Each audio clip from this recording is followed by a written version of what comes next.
Edhe ky 1 maj e gjen tregun e punës në vend në mes të një paradoksi. 6.300 vende të lira pune janë shpallur nga bizneset në kushtet ku 68.000 qytetar janë të regjistruar si punë kërkues, kryesisht të rinj deri në 29 vjeç.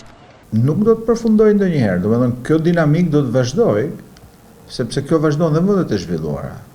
Në bizneset shqiptare janë të punësuar 1.3 milion qytetar, shifër e pamjaftueshme për tregun i cili ankohet për mungesë stafi, nga profesionet elementare deri tek ato të kualifikuara.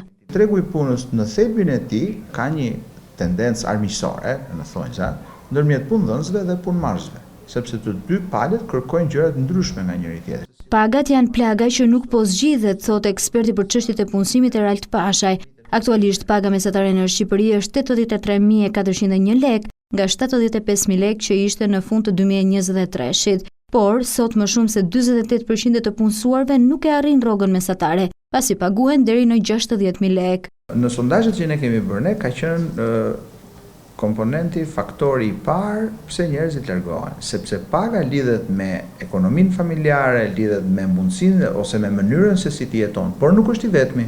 Faktori i bashkangjitet pagës është shpresa që ata kanë për të ardhmen. Jo vetëm paga që nuk konsiderohen ende joshse për të frenuar emigrimin e punëtorëve, por edhe në deklarimi i rrogave po dëmton tregun. Për të mos paguar sigurimet e tatimin e plot, bizneset vjet kishin deklaruar paga jo reale për 143.000 punonjës, rrogë minimale në bank e tjetra në dorë.